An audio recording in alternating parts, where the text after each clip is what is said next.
की या उमेदवारी ठरवताना राष्ट्रवादी काँग्रेसचे नेते आदरणीय एकनाथराव खडसे साहेबांचे आशीर्वाद घ्या, त्यावेळेसच तुम्हाला भाजपची फुलाची उमेदवारी भेटेल। 35 वर्ष आम्ही काम केलं पक्षाचं, पक्षनिष्ठ लोकांना एका साईडला काढायचं आणि जे काल तिथून इथे आले आठवून आले त्यांना तुम्ही उमेदवारी द्यायची, अशानं चालणार कुठे आहे? 2.5 वर्षामध्ये नगराध्यक्ष असताना मला या गावाचे विकास काम करण्याचा अनुभव होता। त्या हिच्यामध्ये अनेक प्रकारचे काम या वरणगाव शहरामध्ये उभे केले। माझे सहकारी होते, त्या सहकार्यांनी साथ दिली, काहींनी दिली, काहींनी सोडून दिली, तरी सुद्धा शेवटच्या क्षणापर्यंत लढत राहिलो। त्याकरता लढत लढत आज हे वरणगाव जे आहे, आज जे रस्ते दिसत आहे, पेवर ब्लॉक दिसत आहे, शौचालय सार्वजनिक दिसत आहे, व्यक्तिगत शौचालय दिसत आहे, छत्रपती शिवाजी महाराजांचा पुतळा दिसतोय, महात्मा ज्योतिराव फुल्यांचं मंगल कार्यालय दिसते, बुद्ध विहार दिसत आहे, हनुमान व्यायाम शाळेचे आमचे वस्ताद आदरणीय नामदेव दादा, एकनाथ दादा इथे आहे, त्यांची व्यायामशाळा तिथे उभी राहिली आहे। त्यानंतर तिरंगा सर्कल लोकसभागातून उभं राहिलं। मी त्यांना विचारलं आता मला का उमेदवारी नाही, तर मला एका नेत्याने सांगितलं की तुझी जात कमी। म्हटलं हे तर चक्कर आला आता पुरा, पैसानी बरोबर आहे, जात कमी आहे हे बी बरोबर आहे। मग कार्यकर्त्यांनी ठरवलं मग ज्याची जात कमी त्यानं उमेदवारी राजकारण लढायचंच नाही का? ज्याच्याजवळ पैसा नाही त्याने राजकारण लढायचंच नाही का? कार्यकर्त्यांनी विचार केला आणि त्यांनी सांगितलं आता आपल्याला अपक्ष उमेदवारी भरावी लागणार आहे। या वरणगावच्या जनतेने मला सुद्धा बोलवलं, मोठ्या होळीवर आमच्या महिला भगिनी तिने रात्री 11:15 वाजता येत असताना थांबवलं, म्हणे तुम्ही थांबा, तुम्हाला पक्षाची उमेदवारी भेटणार नाहीये। हे 6 महिने पहिले ते ताई सांगत होते। म्हटलं ताई तुम्हाला कसं कळलं? नाही भेटणार, त्याकरता तुम्हाला अपक्ष उमेदवारी अर्ज भरावा लागणार आहे। म्हटलं अपक्ष निवडून येणार नाही ताई। ताईंनी सांगितलं तुमच्या काम आहे। ज्या वेळेस या वरणगाव शहराच्या माता भगिनींना 17 18 दिवस पाणी मिळत नव्हतं, त्यावेळेस माझ्या माता भगिनींच्या डोळ्यामध्ये दुःखाचे अश्रू होते, ते दुःखाचे अश्रू पुसण्याचं काम तुम्ही केलंय। त्याकरता आम्हाला ही उतराई फेडायची आहे, म्हणून तुम्हाला उमेदवारी करावीच लागणार आहे, अशा प्रकारच्या महिलांनी सांगितलं।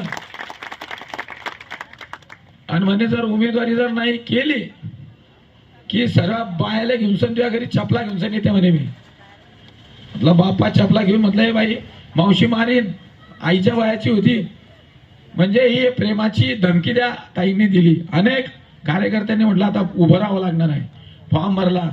मनाला यातना होत होत्या की ज्या पक्षाचं आपण एवढं 35 वर्ष काम केलं, इमानदारीनं काम केलं, लोकसभा निवडणुकीच्या काळामध्ये घराघरापर्यंत पोहोचलो, इथेच जाहीर सभा घेतल्या माननीय CR पाटील साहेबांची, विधानसभा निवडणुकीमध्ये सुद्धा पक्षाचं इमानदारीनं काम केलं, तरी सुद्धा हा प्रसंग अनुभवायला आला, मन रडत होता अक्षरशः की साला काल येणाऱ्या माणसांना तुम्ही उमेदवारी देत्या आणि लयचे मोठ्या तोंडाने सांगता आम्ही तर त्याला 10 सीट देत होते म्हणे आणि उपनगर अध्यक्ष करत होते।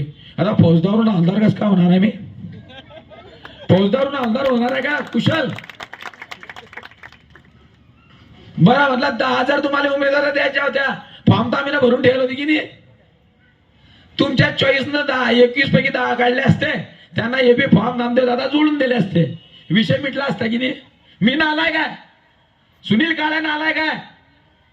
हरामखोर आहे, भ्रष्टाचारी आहे, अशा अनेक प्रकारचे आरोप प्रत्यारोप आता रागर राहतील। आजचा उद्याचा दिवस आहे, म्हटलं शेवटी माझ्या आईला सुद्धा तरी उमेदवारी भेटली तर हा विषय संपून जाऊ। सुनील भाऊ म्हणे काय जे असेल ते जाऊ द्या म्हणे, मग काही दिली नाही, मग आली साली तळपायची आग मस्तकात। साला एवढं करून जर कधी उमेदवारी जर कधी मिळत नसेल तर हा शुद्ध अपमान आहे। हा केसानं गळा कापण्याचा प्रकार त्या माध्यमातून नेत्यांनी केला। मी पक्षाला दोष देणार नाही, पक्ष हा मोठा आहे, पक्षाला दोष देणार नाही। काही नेत्यांनी असूड घेतला, एका माणसाला उमेदवारी भेटणार नाही आणि जे गिरीश महाजनांचे कार्यकर्ते आहे त्यांना तर आम्ही ते उमेदवारी भेटणारच नाही। बघा राष्ट्रवादी काँग्रेसचे नेते ते सांगता की आमची उमेदवारी भेटणार नाही, खरंच तसं झालं। काय चाललंय हे? जे पक्षाच्या इमानदारीने काम करतात त्यांना जर की तुम्ही उमेदवारी डावलत असाल तर या छोट्या जातीच्या लोकांनी जायचं कुठे? मी ठरवलं माझी जात जरी छोटी असली तरी या वरणगाव शहरात राहणारा सर्व जाती धर्माचा माणूस हा माझ्या जातीचा, मी त्याचा जातीचा आहे, कधी जातीभेद मी डोक्यामध्ये पाडला नाही। पैसा नाही. मुस्लिम भैया अन्सारीनं आणली एक घागर, तिरंगा सरकवलं, पत्रकार भाषण होती, ते घागर ठेवली. मी मुस्लिम भाईलोर चिडलो कि ये क्या कर रहे मुस्लिम भाई. मुस्लिम भाई ने बोला नहीं, आपने को बोले अभी ऐसा बोला तुम्हारे पास पैसा नहीं है, तर आपने को एक एक पैसा जमा करना है. बोले एक एक पैसा, एक एक रुपया वरणगावकरांच्या मेहनतीचा आपण जमा करून निवडणूक लढू. आणि ज्यावेळेस त्यांनी सुरुवात केली, खऱ्या अर्थानं सांगतो की इथे हे 2 अंडे पॅक झाले, हा 3रा अंडा बी आता भऱ्यावर आलाय. एक एक रुपया वरणगावकरांनी दिला निवडणूक लढवण्यासाठी. अनेक नेत्यांनी इथे वरणगावला आले, सांगितलं की सुनील काळे हा भिकारी झाला, भीक मागून राहिलाय.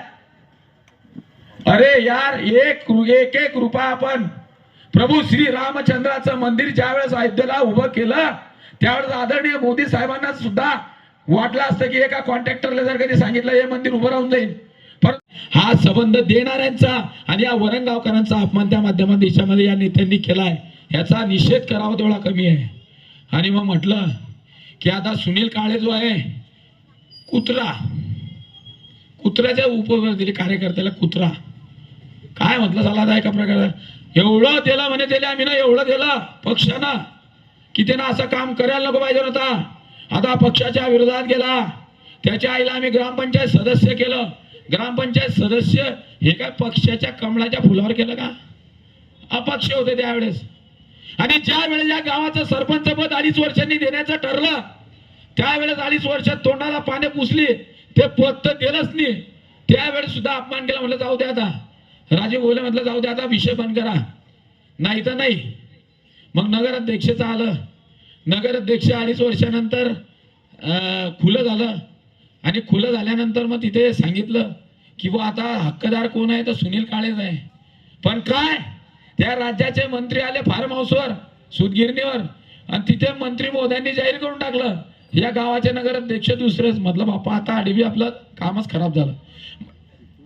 म्हणजे एकदा अन्याय झाला, दुसऱ्यांदा अन्याय झाला, आणि आज 3ऱ्यांदा बी जर कधी होत असेल तर मग आता विचार करण्याची वेळ त्या माध्यमातून आली आहे. काय तर म्हणे सुनील काळेला सिनेट सदस्य केलं म्हणे पक्ष. अरे तुम्ही कोण आता काय बोलायला अवसान, कोण कुठे होतं, काय होतं, आणि आम्हाला काय निष्ठा शिकवणार आहे? आम्हाला निष्ठावान जर कधी निष्ठा शिकवली तर त्याचा मला आनंद वाटेल. आदरणीय मनोहर काका सराफांनी जर कधी माझा कान, जनतेच्या न्यायालयामध्ये न्याय मिळतोय,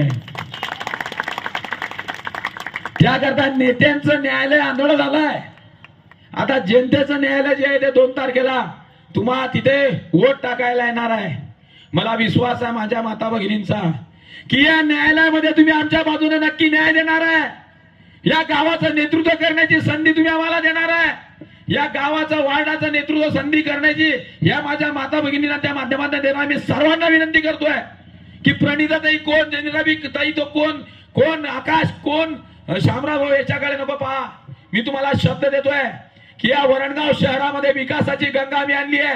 यांच्यामध्ये सुनील काळे पहा आणि त्याला मतदान केल्याशिवाय त्या माध्यमातून राहू नका. यास जिथे घागर दिसेल तिथे मारा बटन, जिथे एसी दिसेल तिथे मारा बटन, तिथे काय म्हणतात त्याला घागर कपाट जे दिसेल त्याला त्या माध्यमातून तिच्यात मारा बटन.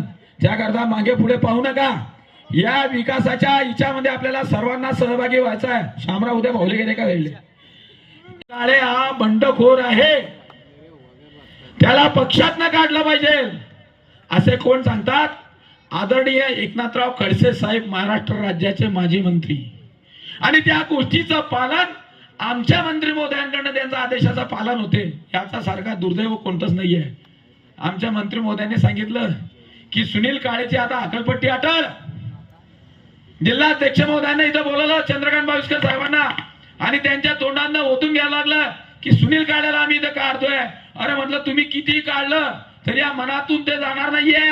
आम्ही काही घर बदलवणार नाहीये. कतलिया काही साफ बदल लेती है, कतलिया कई सांप बदल लेती है, पुण्य के आड़ पाप बदल लेती है. कई लोग अब मतलब के लिए अपना बाप बदल लेते हैं. तिच्यातले आम्ही नाही आहे. जे आहे ते आहे. घ्यायचं असतं कुकू बदलाचा सलगच बदला नाही डालता भैया, बदला डालता था की नाही. लेकिन आपण वैसे नाही आहे. विकासासाठी तुम्ही आम्हाला जरी हकललं तरी या 3 तारखेला तुम्ही आमच्या हकलपट्टीची वाट पाहताय. ही जनता तुमची हकलपट्टी केल्याशिवाय राहणार नाहीये. या सर्व वरणगावकरांनी मी कोणाचाही व्यक्तिगत विरोध करत नाही, कोणाचाही आरोप करणार नाहीये, कोणालाही मी दोष त्या माध्यमातून देणार नाहीये,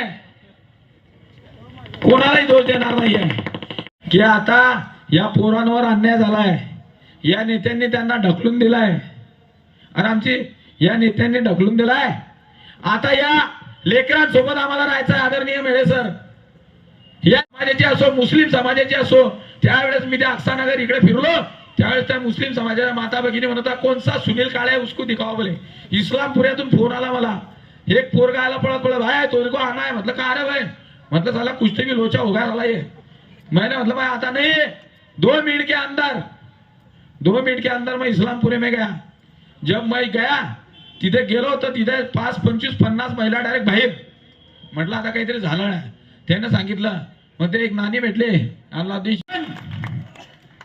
शासन हे समुद्र आहे, त्या समुद्रापर्यंत जाण्याला तिथं जाता आलं पाहिजे, तिथं त्या समुद्रामधून प्यालाभर पाणी आणून ते माझ्या वरंगाव मध्ये तिथे टाकता आलं पाहिजे, याच्यासाठी लागते अक्कल आणि शक्ती त्या माध्यमातून लागते. गावातल्या गावात बसून होते का, जाती जातीत भांडण लावून होते का, इकडे काही म्हणायचं तिकडे काही म्हणायचं, आता अनेक प्रकारचे फंडे येतील त्याच्याकडे लक्ष देऊ नका, कारण आज या वरणगाव शहरात 2-2 मंत्र्यांना तळ ठोकून राहावं लागते. या वरणगाव शहरात महाराष्ट्राच्या 12 खात्याच्या माजी मंत्र्यांना तळ ठोकून राहावं लागते. अनेक लष्कर इथे फिरताय, ते सांगतायत की काही करून सांग सुनील काळे हा हरला पाहिजे, काय असेल ते वाटा, पण त्याचा गेम करून टाका. पण आता मित्रांनो नेत्यांनो, गेम हा आता तुमच्या हातात राहिलेला आहे, गेम हा आता हातात आलाय, तो आमच्या वरणगावच्या माता भगिनींच्या हातात आहे. कोणाचा कार्यक्रम करायचा आणि कोणाला त्या खुर्चीवर बसवायचं हे ठरवून टाकलंय माझ्या वरणगावकरांनी.